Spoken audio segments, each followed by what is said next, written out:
네, 오늘도 하나님 주신 참 좋은 하루입니다. 함께 찬송가 582장 우리 함께 찬양하며 하나님께 엎드리도록 하겠습니다.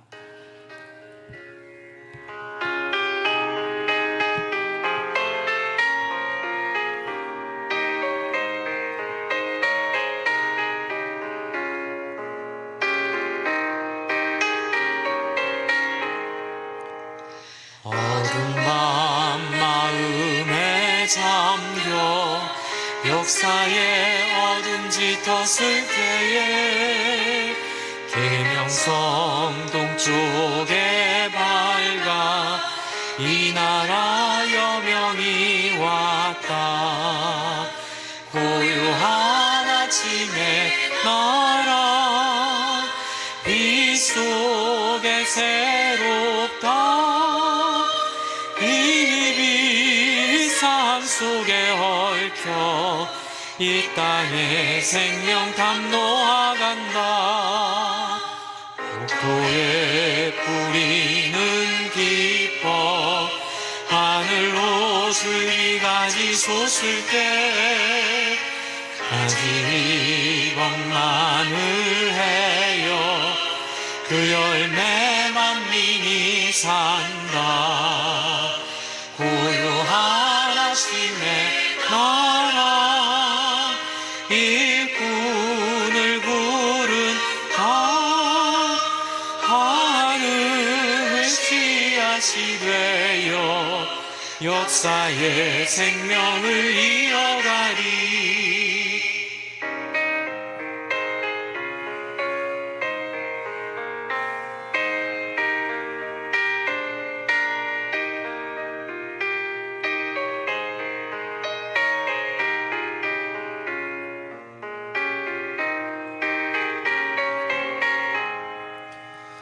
맑은 생줄기 용솟아 거칠은 땅에 흘러 적실 때 기름진 푸른 벌판이 눈앞에 활짝 트인다. 고요한 아침의 나라 새 하늘 새 땅아 길이 꺼지지 않는 인류의 횃불 되어 타거라. 아멘. 기도하겠습니다. 하나님, 이 땅에 복음을 주셨고 또 복음이 많은 영혼들을 하나님의 백성됨의 자리로, 그래서 이 땅에 소망을 두지 아니하고 하나님의 나라에 소망을 두도록 하나님 우리에게 은혜 주셨음을 기억합니다.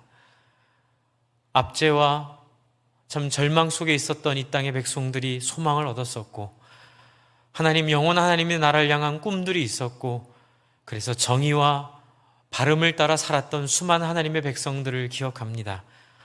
하나님, 한국교회를 불쌍히 여기시고 우리가 겪고 있는 이 어려운 상황들을 하나님 긍휼히 여기셔서 역사에 그리하셨던 것처럼 하나님 또한 하나님의 은혜 가운데 새롭게 회복되는 일들을 허락해 주십시오. 우리 모든 성도님들이 하나님의 얼굴을 구하고 더욱더 하나님 앞에 하나님 우리 자신을 돌아보고 어제 말씀처럼 하나님 앞에 우리의 악한 길을 떠나며 스스로 겸비하여 하나님의 얼굴을 구하오니 하나님 이 시간 말씀을 통하여 우리에게 또한 길들을 보여주시고 우리의 기도의 방향들을 잡아 주시옵소서.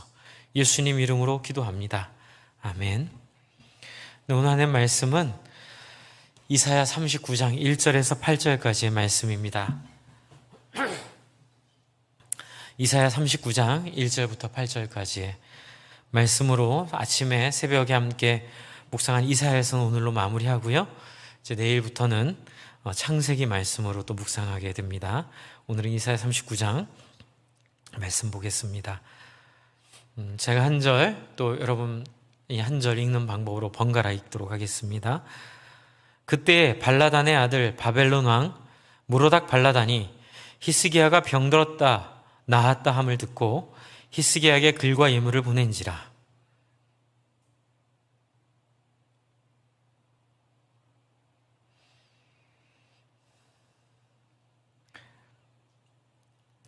이에 선지자 이사야가 히스기야 왕에게 나왔다 묻되 그 사람들이 무슨 말을 하였으며 어디서 왕에게 왔나이까 하니 히스기야가 이르되 그들이 원방 곧 바벨론에게서 내게 왔나이다 하니라.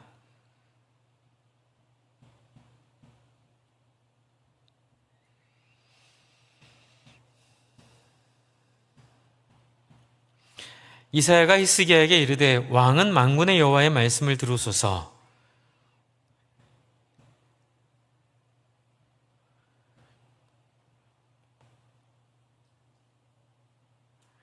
또 내게서 태어날 자손 중에서 몇이 사로잡혀 바벨론 왕궁의 환관이 되리라 하셨나이다 하니. 같이 읽을까요? 집에서 여러분 같이 읽겠습니다. 히스기야가 이사야에게 이르되 당신이 이른바 여호와의 말씀이 좋소이다 하고 또 이르되 내 상전에는 평안과 경고함이 있으리로다 하니라. 아멘. 네, 이렇게 번갈아 일부러 읽은 이유는 비록 우리가 방송으로 보지만 마음을 같이 하여 함께 주고받는다라는 의미를 좀 생각을 해봤는데 어떨지 모르겠습니다. 여러분, 오늘 말씀은 그동안 우리가 계속 묵상해왔던 말씀 중에 이 히스기야의 영광스럽고 위대한 그의 모습 뒤에 가려진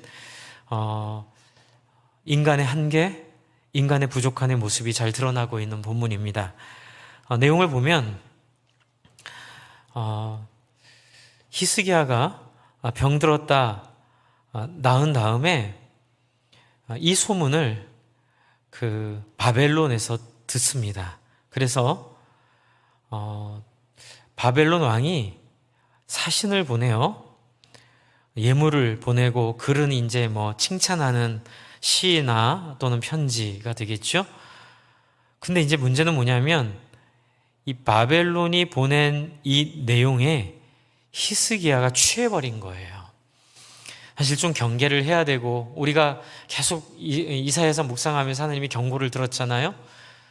이스라엘이 하나님을 의지하지 않으니까 아수르를 통해서 이스라엘을 멸하게 하시고 또 주변 나라 민족을 통해 이스라엘을 심판하실 때에, 그러나 궁극적으로 하나님이 회복하게 하시게 되는데, 그때 이웃 나라 의지하지 말라고, 그들을 통해 치지만 그들이 하나님의 도구로 쓰임 받았기 때문에 하나님 도구를 의지하지 말라고 하나님 분명히 경고하셔서, 히스기야는 어떻게 보면 성공적으로 아수르의 위협에서 구원받고 또 개인적인 죽음의 위협에서 구원받는 역사를 경험했지만,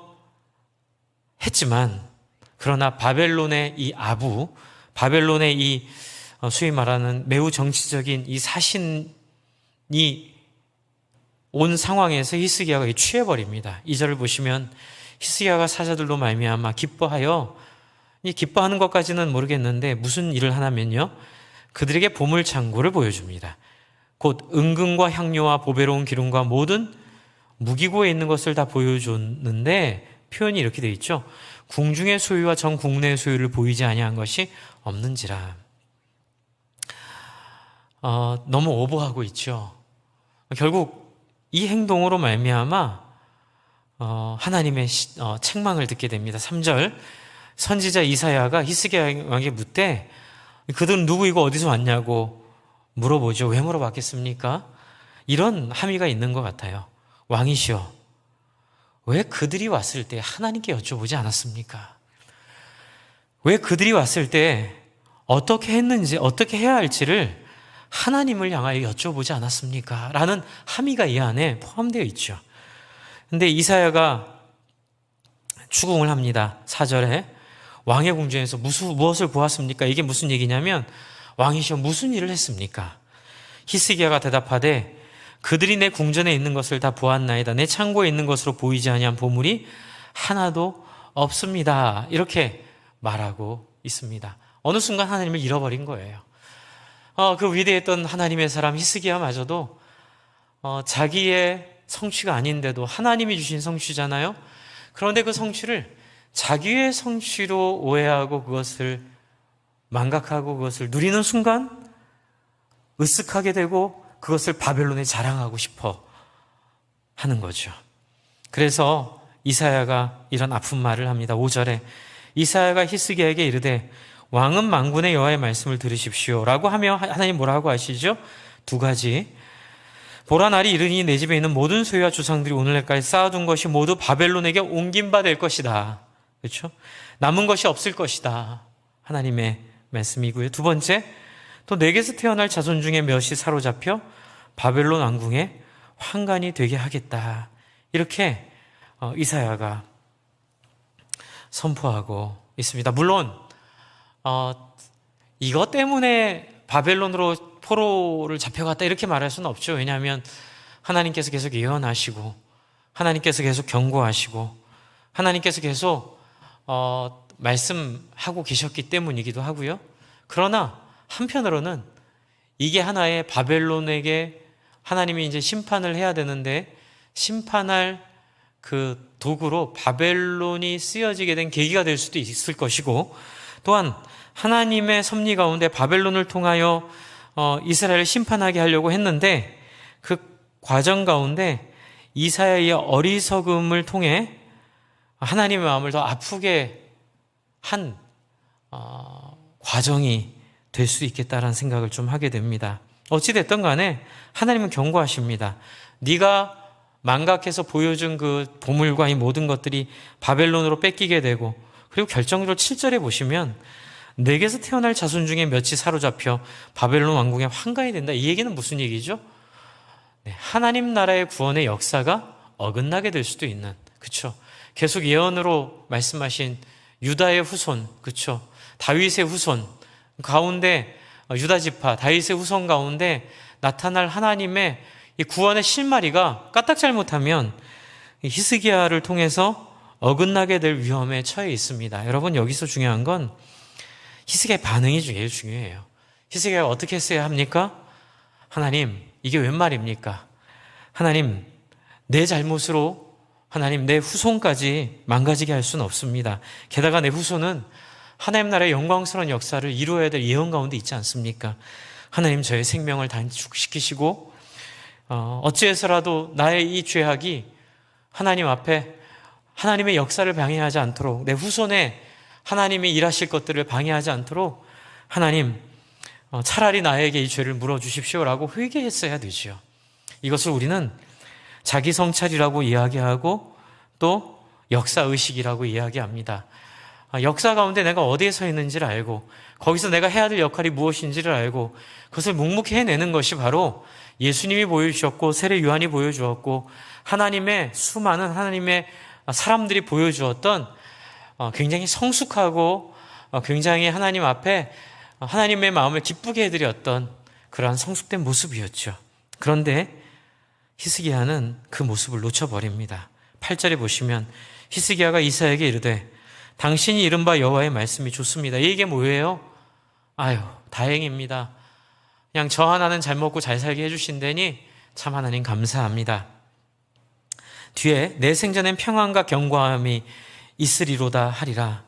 하나님, 괜찮습니다. 내 후손이 어찌 됐든 간에 나 하나 잘 먹고 잘 살면 다행입니다. 아유, 살았네요. 이렇게 말하고 있는 이 8절로 이야기를 마치고 있어요. 그리고 그거 아세요? 제가 늘 이 설교할 때마다 드리는 말씀이죠. 하늘도 울고 땅도 울고 초목도 울고 수목도 울고 바다도 울고, 그렇죠? 모든 이 땅에 있는 모든 자연계가 통곡을 하는, 왜요? 이 땅을 다스리라고 창조하신 하나님의 형상의 모습, 그것의 한계, 그것이 바로 8절에 있기 때문에 그래요. 우리는 아직도 이 선악과의 한계에서 벗어나지 못하지요. 주 안에 사랑하는 성도 여러분, 한때는 정말 복음, 우리에게 은혜를 주시고 우리를 정말 새롭게 했던 한국교회의 역사, 그 안에 있는 복음을 전해주셨던 그 너무나 존경스럽고 우리가 좋아하는 그 많은 우리의 선배들의 모습들, 그러나 그것이 한순간의 별이었고, 그리고 그 뒤에는 인간적인 한계를 벗어나지 못하는 모습을 보면서 우리는 때로는 극단에 빠집니다. 그러니 그분들이 가르친 게 다 잘못됐다고 생각하든지, 아니면 그분들이 가르친 것이 옳았기 때문에 결코 그분들은 그럴 뿐이 아니라고 하든지 하면서 우리가 이제 소위 말하는 혼란 가운데 빠지게 되어 있는데, 그러지 않아도 됩니다.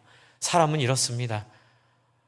한때는 빛나는 별처럼 하나님의 백성으로 사용되었을지는 모르겠지만 그 뒤에 있는 인간의 한계로 무너지고 그리고 인간의 한계로 넘어지는 모습, 우리는 그것을 이해하자고 말하고 싶지는 않습니다. 괜찮다고 말하고 싶지는 않습니다. 하지만 그럴 수도 있다고 생각은 했으면 좋겠습니다.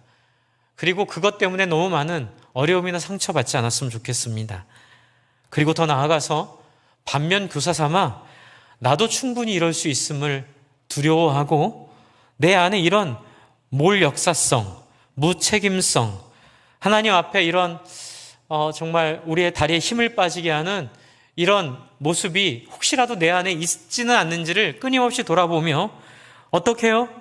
히스기야를 보며 우리는 8절을 이렇게 바꿔야 됩니다. 하나님, 내 마음이 뜨뜻하여 하나님 앞에 견딜 수가 없습니다. 이사야에게 이르되 당신이 말씀하신 것 거두어 주시고 하나님의 말씀 바꾸어 주셔서 차라리 제 생명을 거두어 주시고 저에게 이 책임을 물어주시고 하나님의 나라에는 손상이 가지 않도록, 하나님의 영광에는 손상이 가지 않도록 나를 불쌍히 긍휼히 여겨 주십시오라고 엎드리는 저와 여러분 되기를 바랍니다. 그럴 수 있는 충분한 근거가 있죠. 지금 이 뒤에는 연결이 되어서 우리 묵상되지는 않지만 이사야 40장을 보면 위로하라 위로하라 너희는 내 백성을 위로하라, 그 외침이 나오죠. 40장 1절이 그걸로 시작합니다. 위로하라 위로하라 너희는 내 백성을 위로하라. 여러분, 저희가 아까 8절의 기도를 그렇게 우리를 인정하고 회개하는 기도로 갈 수 있는 근거가 바로 하나님이 우리를 불쌍히 여기시고 하나님이 우리의 소망이 되시고, 비록 우리의 선배들이 또 우리의 앞서가신 분들이 인간의 연약들과 인간의 죄로 인하여 좀 부족한 모습 보였지만 그렇다고 그것이 교회의 절망이나 교회가 그것으로 인해서 이렇게 무너지는 것이 아니라는 사실이죠. 하나님이 우리를 위로하십니다. 저와 여러분 안에 우리의 인간적인 연약들, 인간적인 한계들, 또 저도 애를 쓰려고 노력하지만 여러분이 저를 보시는 저의 한계들, 또 서로가 서로를 보는 한계들을, 거기에 낭망하지 말아야 될 것은 거기에 히든카드가 있다는 거예요. 뭐예요? 하나님의 일하심입니다. 하나님이 위로하실 것입니다. 하나님이 우리의 이 상황을, 이 절망적인 우리의 이 한계를 극복하게 하실 것입니다. 이미 하셨죠. 예수 그리스도를 통하여. 그렇죠. 광야에 샘이 흐르고, 그렇죠. 어린아이들이 독사굴에 손을 넣어도 물지 않고 사자와 어린 양이 함께 뛰노는 그 놀라운 새로운 세상을 이미 예수 그리스도의 운동으로 시작을 하셨습니다. 저희는 예수님의 살아 역사하셨던 그 삶의 모습을 보며 희망을 갖습니다. 그리고 그 삶을 따라 우리도 우리의 삶의 방향을 바꾸어내기를 원합니다. 제가 지난주에 우리 신혼 부부가 될 가정 같이 성경 공부 준비하다가 바이블 프로젝트 영문판에 있는 성경 이야기 짧은 5분짜리 영상을 보면서 참 감동받은 부분이 있어요. 그게 뭐냐면 우리가 믿는 예수는 운동이다. 그냥 우리가 믿는 믿음은 단순히 어떤 사실을 믿는 거에서 너무 더 나아가서 우리의 길을 선택하는 것이다. 멸망의 도성과 철로역정에 나오는 것처럼 멸망의 도성과 하나님 나라의 백성의 삶 두 갈래길에서 예수 그리스도로 말미암아 그 예수 그리스도의 삶을 따라가는 예수 운동, 그렇죠? 예수님을 전파하고 예수님의 사신 가치를 따라 사는 이 놀라운 역사가 바로 이 히스기야의 한계 가운데 묶여있는 우리에게 주신 하나님의 위로일 줄을 믿습니다. 저와 여러분은 이런 한계 가운데 있지만 예수 그리스도를 쫓음으로 말미암아 위로하라 위로하라 말씀하신 하나님의 소망 속에 우리의 한계를 넘어서 히스기야를 극복할 놀라운 하나님의 자녀로 역사의 교훈을 딛고 발전하여 하나님 앞에 칭찬받는, 하나님 앞에 소망이 되는 그런 복된 인생 될 줄로 믿습니다. 그래서 성경이 있는 거고요. 그래서 저희가 말씀을 계속 묵상하는 것이죠. 주 안에 사랑하는 성도 여러분, 오늘 우리를 이 히스기야의 모습에 비추고 회개하고 우리를 돌아보고 우리의 한계를 알고 인간의 한계를 알고 서로 비난하고 때로는 서로 원망하기를 멈추고 나의 죄를 돌아보며 하나님 앞에 정말 내가 먼저 온전한 사람 되기를, 먼저 섬기는 사람 되기를, 먼저 본을 보이는 사람이 되기를, 그렇게 함께 기도하는 귀한 아침 되기를 바랍니다. 제가 기도할 텐데요. 오늘부터 또 우리 한 주 더 다니엘 기도하기로 했죠. 그래서 오늘 다니엘 기도의 제목을 함께 같이 나누면서 이 기도를 좀 같이 하려고 합니다. 오늘 기도 제목은요, 월요일 날 첫 번째, 나라를 위해서 우상, 사이비, 이단, 세속적 가치 등 하나님을 떠나 살아가는 방식들에 대한 모든 일들을 용서해 주십시오. 나라를 위해서 코로나로 인한 혼란하고 침체된 전국 속에 이제 제가 좀 덧붙이면 이번 기회를 통하여 정리가 잘 되고 또 위정자들과 방역 주체에게 지혜와 힘을 주시고 취약계층 또 소외된 사람들 보호해 달라고, 그리고 옳고 그름에 정말로 하나님이 주시는 정리들이 있도록 기도해 주시고요. 교회로는 삼위의 교회가 하나님 앞에 더욱 깨어서 바로 서도록 은혜를 달라고 기도해 주십시오. 점심에 기도와 찬양이 뜨거워지게 하시고 말씀을 더욱 사모하여 예배가 거룩해 드려지게 하도록, 저녁에는 개인 하나님을 찾지 않고 무감각해진 영적 상태를 용서하여 달라고, 하나님을 사모하는 신앙이 되도록 도와달라고, 그리고 우리 가족들 모두가 하나님을 잘 믿고 하나님만의 하나가 될 수 있는 은혜 달라고 기도하시고, 또 하루에 3번 너무 좋았죠? 10분씩 아침에 일어나서 점심 먹고 저녁에 자기 전에 무릎 꿇고 하나님 앞에 엎드리고, 또 우리 한 주에 한 끼라도 총같이 금식하며 기도하기를 바랍니다. 제가 기도하겠습니다. 하나님, 그렇습니다. 저희가 히스기야를 보며 우리 자신을 돌아봅니다. 또 이해할 수 없었던 수많은 인간의 한계와 인간의 실패들을 이해하게 됩니다. 하지만 이 이해가 그렇게 살아도 된다는 얘기가 아니라 그 모습 속에 있는 아픔들을 깨닫고 우리는 그렇게 살지 않도록 발버둥 치며 위로하라 위로하라 너희는 내 백성을 위로하라는 하나님 앞에 우리가 소망을 두고 히스기야를 극복할 수 있도록, 우리 안에 있는 히스기야를 극복해낼 수 있도록 하나님 아버지 계기 되도록 하나님 우리를 인도해 주시옵소서. 오늘 같이 기도하려고 합니다. 아침에 무릎 꿇을 때, 점심에, 저녁에 무릎 꿇을 때 하나님 만나게 하여 주시고, 하나님 성경을 통하여 역사의 발전이 있는, 역사의 경험을 통하여 한 단계라도 더 나아가는 우리 귀한 성도님들 될 수 있도록 하나님 함께 하여 주시고 손 붙잡아 주시옵소서. 예수 닮은 인생, 예수 닮은 삶으로 우리 또 살아가기 위하여 하나님 오늘 하루 힘차게 시작할 수 있도록 하나님 힘 주십시오. 예수님 이름으로 기도합니다. 아멘. 오늘도 함께 기도하시며 귀한 하루 시작하시기를 바랍니다.